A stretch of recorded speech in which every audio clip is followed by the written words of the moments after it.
Okay, well, we'll get started.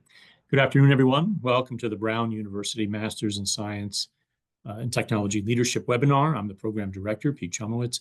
Today, we're going to be taking a quick look at our curriculum, our faculty, to give us more time to talk with Brown's Director of Financial Aid, Chris Gilbody. We'll talk about the different ways in which you can finance your education. So I'll get started, and then I'll turn it over to Chris in a few minutes. Please hold on to your questions till the end.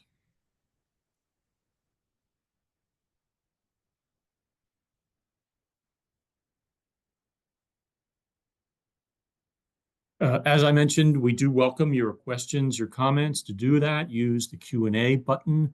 The chat button is disabled, and my colleague Emma, who's online with us, will get to your questions in about 15 minutes or so. Here's the punchline, the bumper sticker for MTL. We build tech leaders. I'm going to talk about how we do that and why. But first, let's take a quick look at who is this program a good fit for and not a good fit.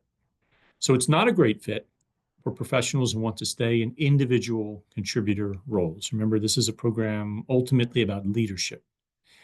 Not a great fit for those who want a heavily STEM-focused curriculum. Although there is technology in the name of the program, it's not a tech program per se. We're not developing engineers or coders, but it's rather those that are working at the intersection of tech, business, and strategy. Not great for learners who want either a fully online or fully remote education, or for those that want an MBA.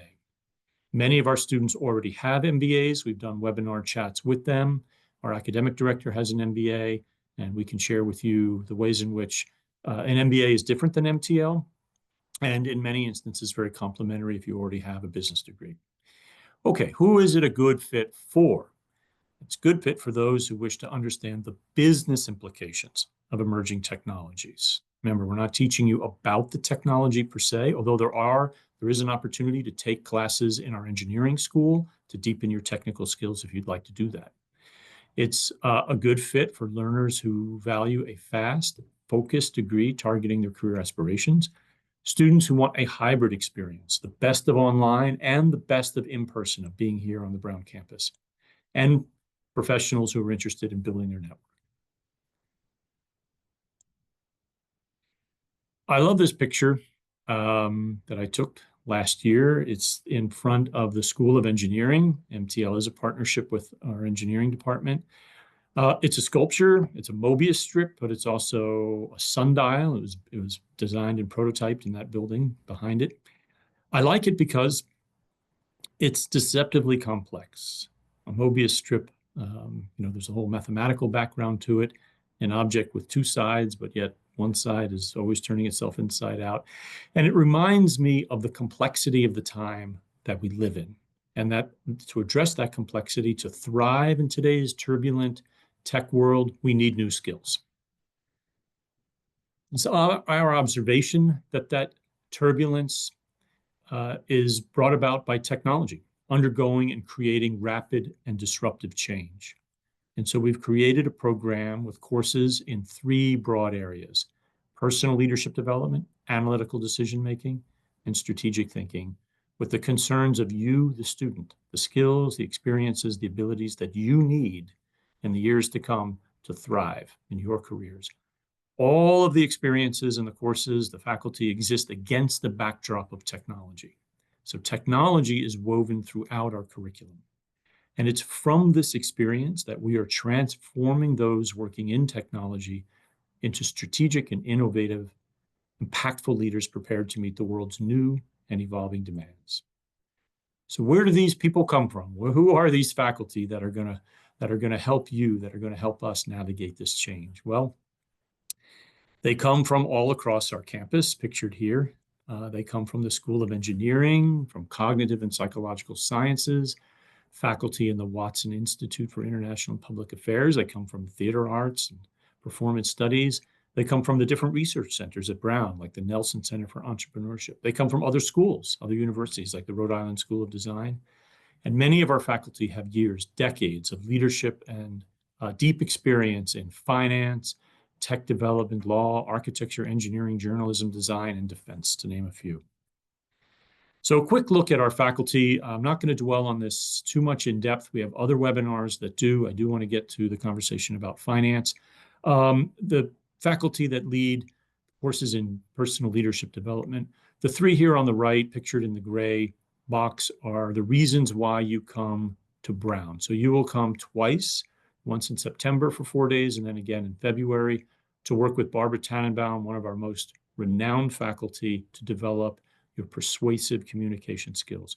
You'll come again in the spring to work with Ed and Robin and the leadership team and his coaches on developing your understanding of leadership, of who you are. For us, leadership is custom, it's bespoke. So you will work very closely with our faculty to understand your strengths, the position that you have, where you want to take your career, and how to develop your leadership abilities. A couple of courses in analytical decision-making, 2 courses in analytics, predictive and descriptive analytics from faculty in the math department. Entrepreneurial thinking, Banu teaches, she comes from us in the School of Engineering, and she teaches 2 courses, entrepreneurial thinking, which is to develop within the individual entrepreneurial mindsets and skills. Ruben Fisher works very closely with the predictive and analytic courses. He's on the faculty at Brown, also teaches at RISD and works at the Washington Post. So he brings real world experience in how to use the visual display of quantitative data to persuasively compel your audience of your ideas. A couple courses in strategic thinking. Stephen Porter, he's a Brown polymath, a cutting-edge scientist who works really at the intersection of science and society on climate change. Mike Paul teaches 2 courses in finance. Mike is he's a graduate of the program. He's an executive in venture capital, has a lifetime experience in every aspect of corporate finance and corporate strategy. Banu is back again with Leading Innovation Strategy, a second course that teaches students, now that you've developed individual entrepreneurial understanding, how to leverage that to help advance your organization's entrepreneurial thinking and ventures. And I teach a class in futurism and scenario planning. There's one more course that's an incredibly unique aspect of the program, and that's our Critical Challenge project. So students identify a project that's meaningful to them. Usually it comes from their employer, and there's a couple of good reasons to choose an employer-identified problem. One reason is you get to double dip. You get to work on a school project while you're working on company time.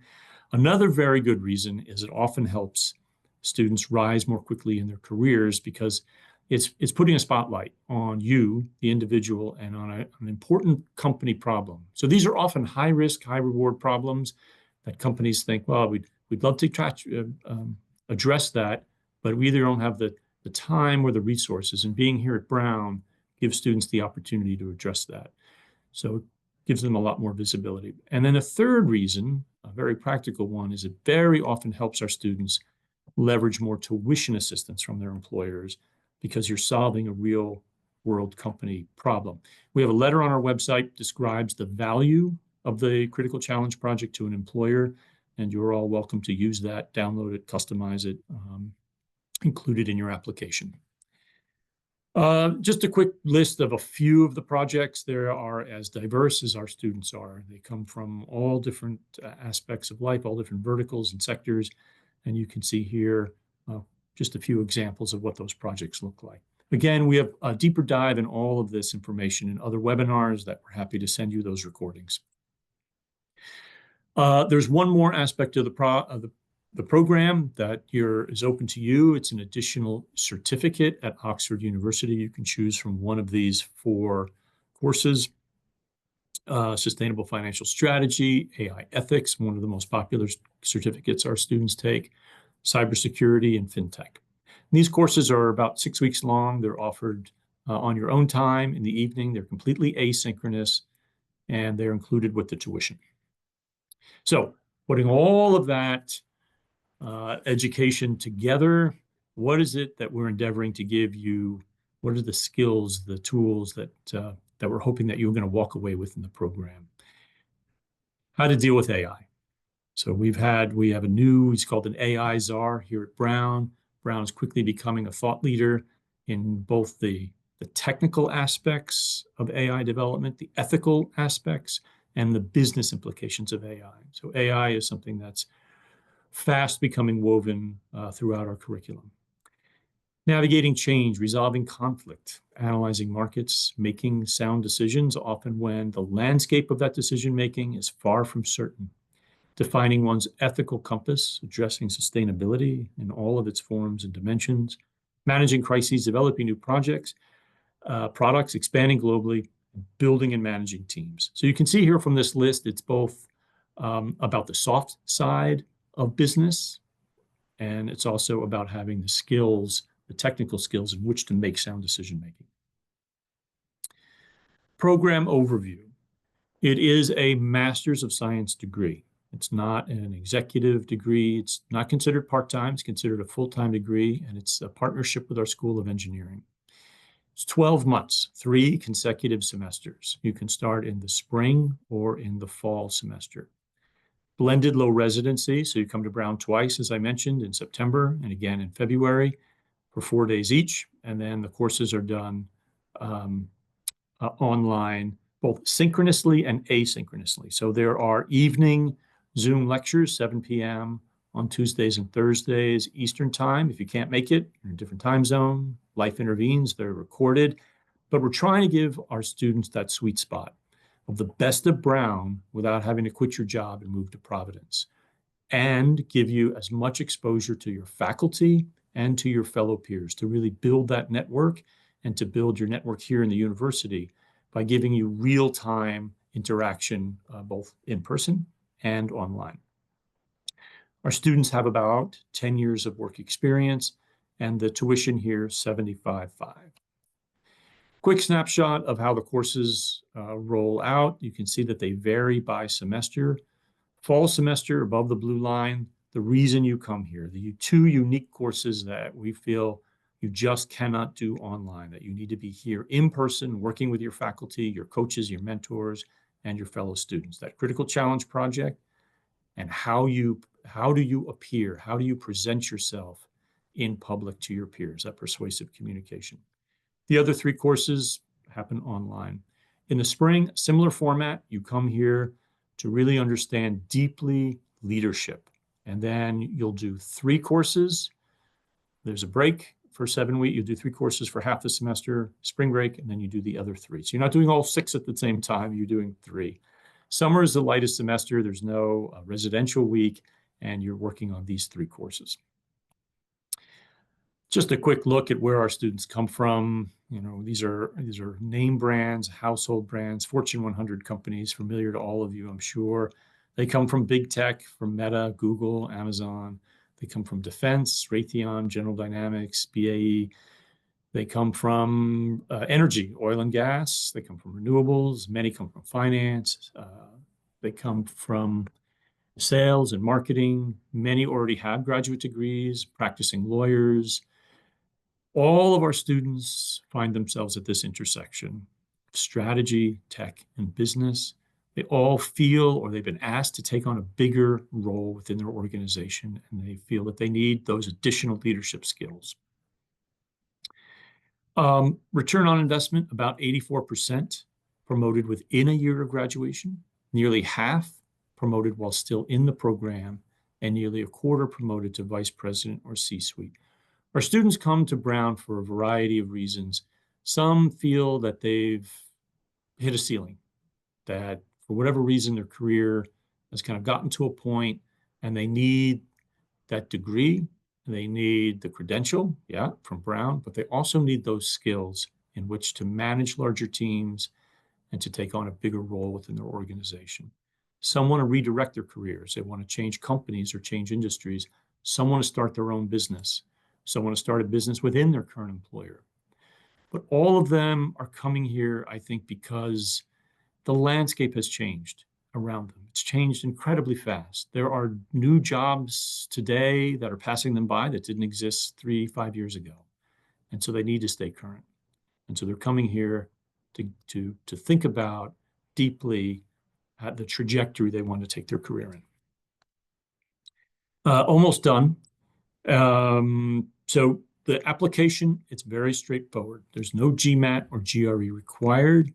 There's a form and fee. The fee is waived for all of you that are joining us this afternoon. Personal statement, 3 questions with a maximum of 250 words each. Why Brown?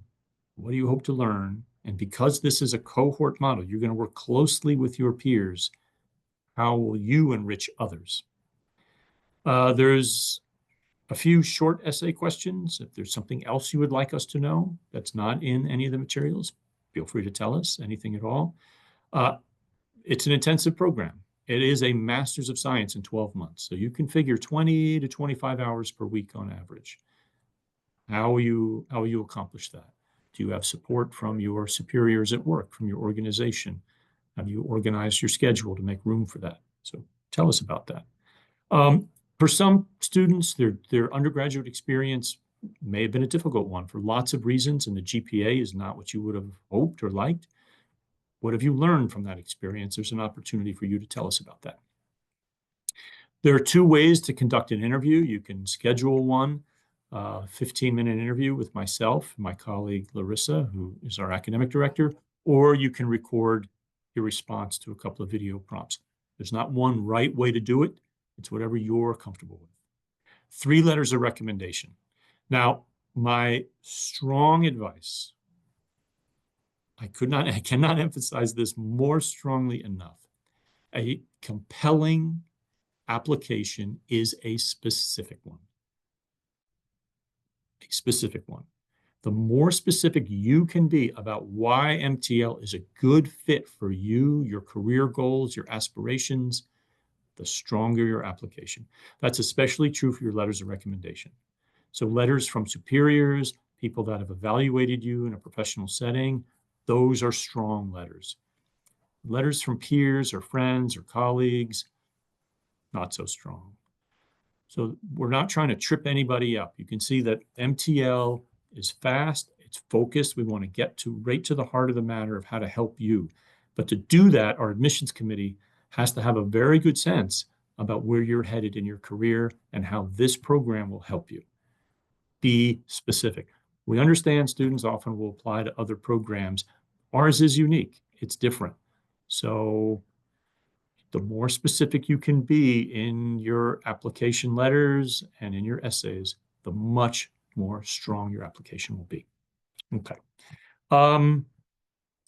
The application to start the program in January is November 17th is the deadline. So we need to receive your application by the 17th. Your reference letters can come later. We understand that you're not in control of that, but Brown will send your references an email to upload their letter directly. So you've got 3 weeks or so for those that want to start in January. And a note about scholarships. So all candidates are automatically considered for a merit scholarship, which is up to 30% of the total tuition bill. Not a guarantee, up to, based purely on the strength of your application. So again, the more specific you can be in your application about why MTL is a good fit, the stronger your application, the greater the likelihood you're going to get a better merit scholarship. We offer an employer match. So for those whose companies assist your tuition, we will match up to 20% of the total tuition bill. So that's a potential reduction of 40%. If one of your 3 reference letters is from a Brown alumni in any department at all, that's a 10% scholarship. The scholarships are not additive. You would qualify for the largest one of those that you qualify for. You'll receive the largest. We also have B2B partnerships. So if you think your company might have a relationship with Brown, you can email me directly and I'll let you know if we have that partnership, which guarantees a specific scholarship amount. My last slide. So myself and my colleagues here, Susan and Gabby, you can reach them at professional@brown.edu. We are here to help you answer any questions you have about the program and the application process. Okay, let me now turn it over to Chris, who's going to talk about ways in which you can finance your degree. Thanks, Chris. Hi, everyone. It's my pleasure, Peter. So I'm here to tell you a little bit more about how to finance your degree. Um, First, I'd like to tell you a little bit more about our office. The Office of Financial Aid, when you're on campus, is located in Page Robinson Hall on the second floor. We're open every day between 8 to 4:30 p.m. The email address on the screen is the best way to reach our office, gs_financial_aid@brown.edu. That is the best way if you need to set up an appointment or just have general questions. That's the best way to reach out to our team. Um, our office can help you with a few things, including troubleshooting your FAFSA application, completing your FAFSA application, understanding or managing your cost of attendance budget. So if there's something in your cost of attendance that doesn't meet your criteria, we can talk about that and figure out what other elements might be necessary. And then our office also determines your eligibility for the unsubsidized federal direct student loan program. I'll talk a little bit more about that on one of the next slides for you as well. So first, I'd like to start with the FAFSA. So the free application for federal student aid is available for U.S. citizens and permanent residents only. The FAFSA for graduate students basically helps us understand your unsubsidized federal direct student loan eligibility and can also help you get qualified for a Graduate Plus loan. I'll provide a little bit more detail on that as well. The 25, 26, and 26, 27 FAFSA are available, and I'll tell you which one you need to fill out on the next screen. And then when you go to submit it, if you look up our Brown University, you'll see an undergraduate code, a graduate code, and a medical school code. The graduate code is the correct way to submit it to us. If you use the undergraduate code, it will still get to us, but we recommend using this graduate code on the screen. So understanding your FAFSA here, the reason why this is important is because if you're planning on starting in the spring, essentially you will need to fill out your 25, 26 FAFSA to make determinations on this academic year's unsubsidized loan eligibility. That means you may have to fill out two FAFSAs, so one for 25, 26, as well as one for 26, 27. They're not both due immediately, but once you fill out one, the second one becomes so much easier for you to complete. The main reason for this is because our academic years fall from summer, fall to spring. So when you're at the end of a semester, spring, that is the last term of the academic year. Summer then starts a new academic year for us. So that's why the FAFSA would be for the 26-27 academic year at that point. Once you fill that out, it will cover summer, fall, and spring of 2026 and 27. Then as Peter had mentioned, merit scholarships are determined through the admissions process. They are competitive. He kind of covered this for you, so I'm kind of skip this particular piece. After your SPS support is offered, that's when financial aid can help determine your eligibility for federal student loans and for other, basically for any eligible students admitted with a FAFSA completed. This is just to give you a general idea of the total cost of attendance and how we break this down. So you'll notice Peter had mentioned the direct cost in the conversation when we were going over everything. These are the costs that you actually pay to Brown. So this is very important to understand. The cost of the tuition and required fees are the two things that you actually pay to Brown over your semesters. The indirect cost, our school, Brown, is required to make sure that indirect costs are factored in for all of our students. So online students, students attending have these same indirect expenses built into their cost of attendance. So this is essentially assuming that you're going to live in Providence, Rhode Island, full-time while attending school. I understand that is not the case for your particular program, but that is a requirement for us to build out your cost of attendance.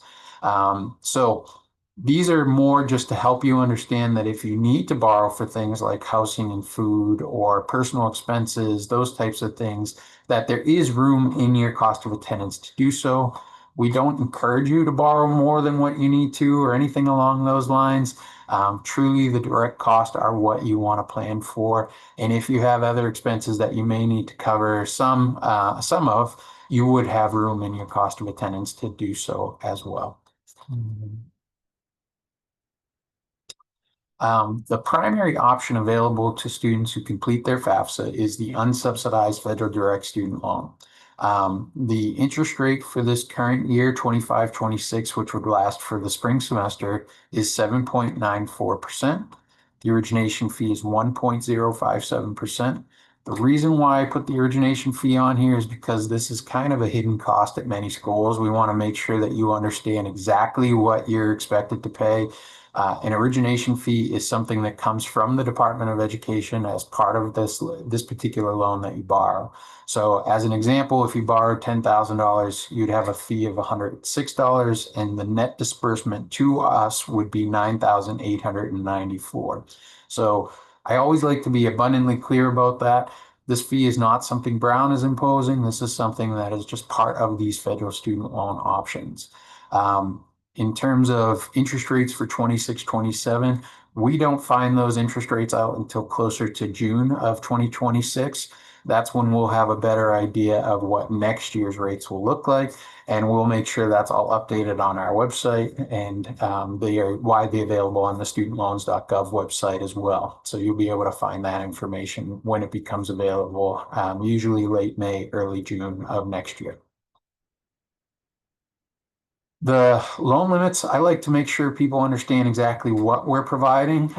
So the annual loan limit for students in graduate programs is $20,500. So basically, with someone starting in the spring semester, you would be eligible for half that amount, $10,250. A student who enrolls for summer, fall, spring, they would have eligibility for the $20,500 split over the 3 semesters. The way we make this determination is using a pretty simple formula. We use your cost of attendance minus any scholarships that you receive from either Brown, from your employer, or outside agencies. And that essentially leaves us with your remaining loan eligibility. So I put together an example for you just to show you generally what this would look like. Again, this is not what we're expecting you to borrow. This is up to the maximum amount that you could borrow. So this is just to give you an idea of what you could potentially borrow for the program. This again is just another example. If you receive a scholarship, what this would look like minus the loan, and how much you would have in eligibility for supplemental loan borrowing if necessary. Again, many students don't need to borrow these additional loans. It's not required. I just want to make sure that you know you have that eligibility available to you.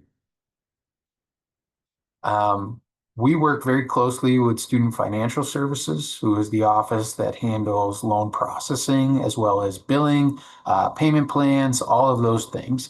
So the reason I have this information up here is because although we're not the office that posts this information, this is very relevant to helping finance your education. Things are changing for the next academic year, so I want to be very clear about this. The Graduate Plus loan is available to students who start in the spring semester. All right.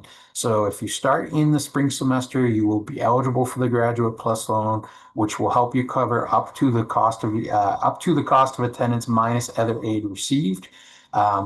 If you borrow federal loans in the spring semester for this program, you will be able to continue utilizing these federal loans for the remainder of your program. So that means the Graduate Plus loan would be available to you summer, fall, and spring of 26-27.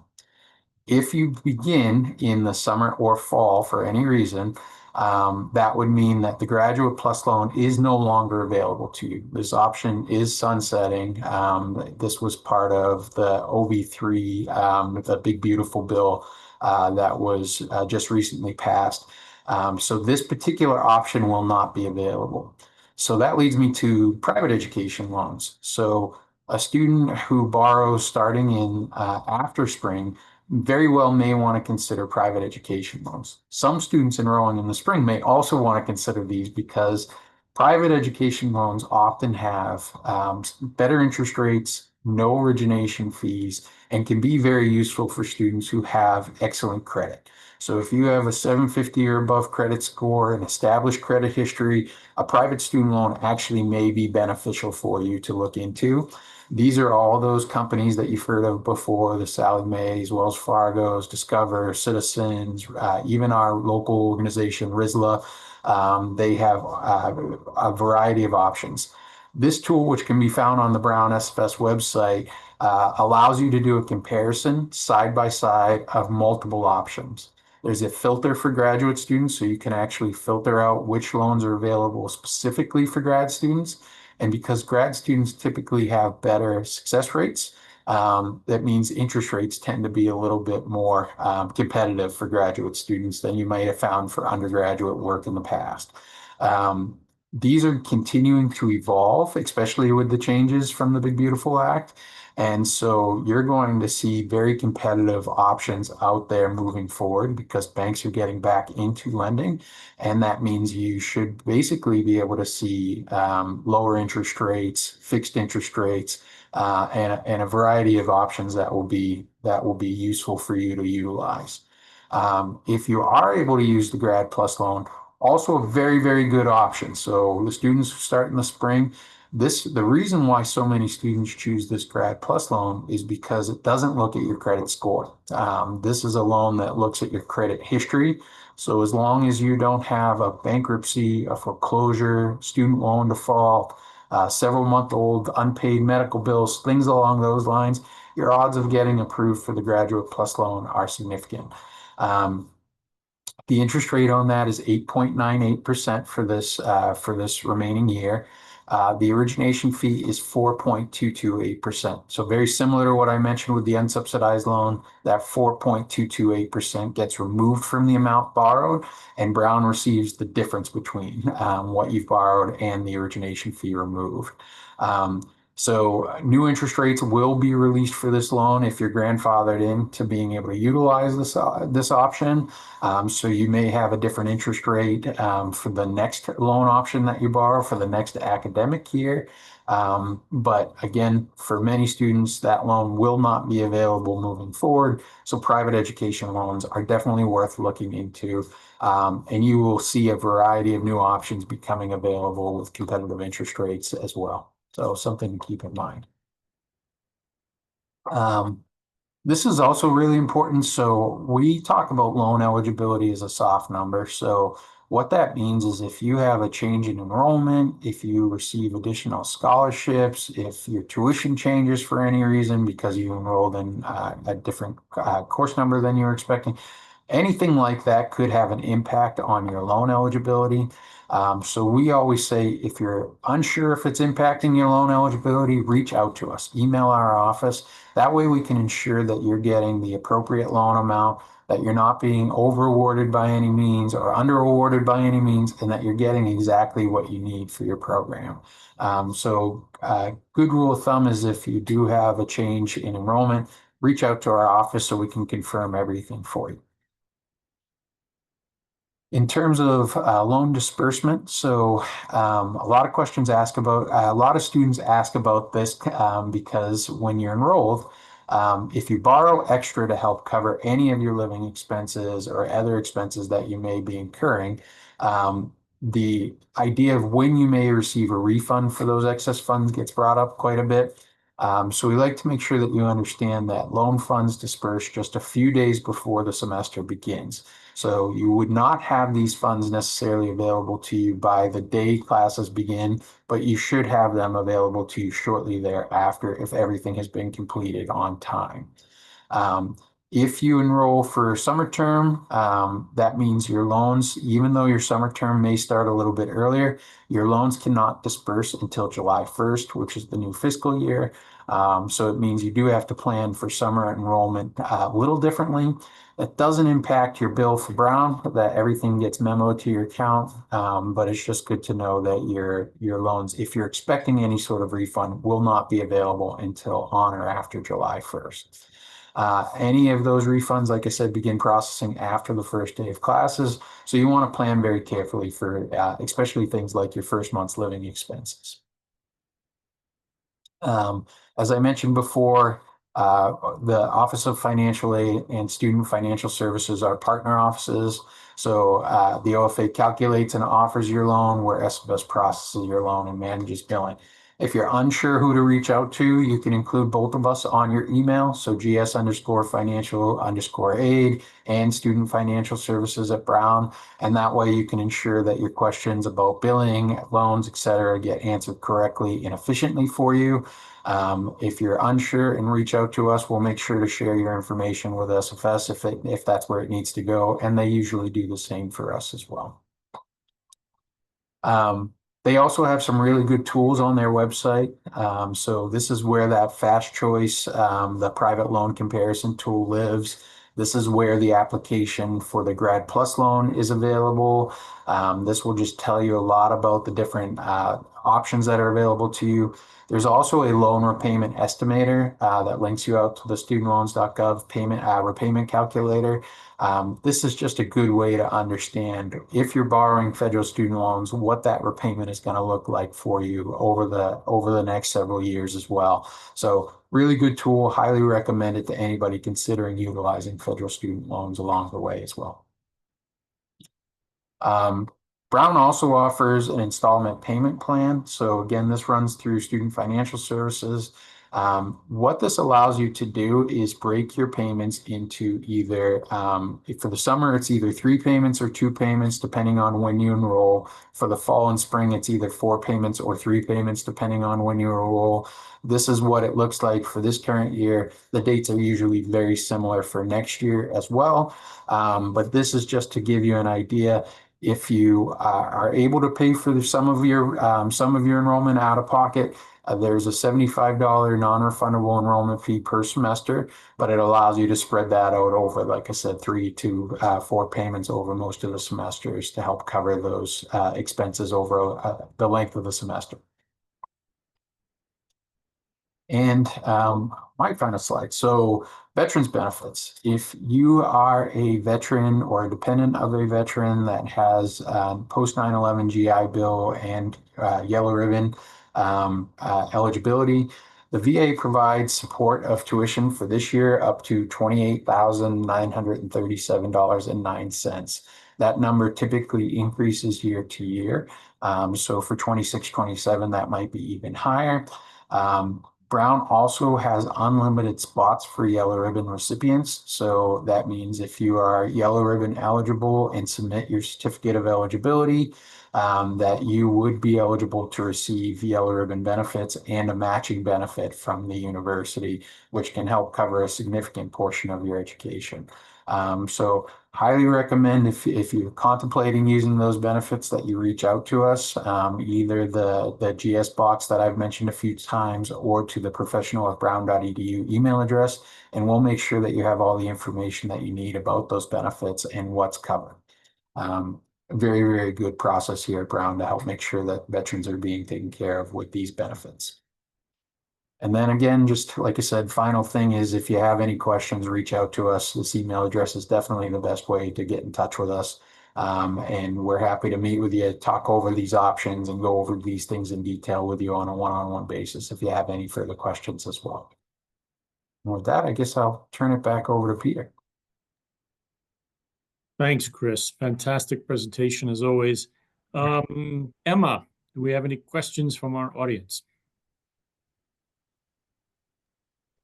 Hi all, just a reminder that if you have any questions for either Chris or Peter, please submit them to the Q&A box at the bottom of your Zoom screen. To start us off, we have a question here asking, do payment plans need to be paid in full within the duration of the program? So that's a great question. So with the payment plans, they're based on whatever remaining balance you have on your account. So if you decide to finance the $1,000 of your payment through a payment plan, that would be spread out over the term. So in those 2, 3, or 4 payments, depending on when you sign up, but they are required to be paid in that term. If a payment plan is not the right option for you, that's when I would recommend looking into financing. That might be a better option for you at that point. Thank you.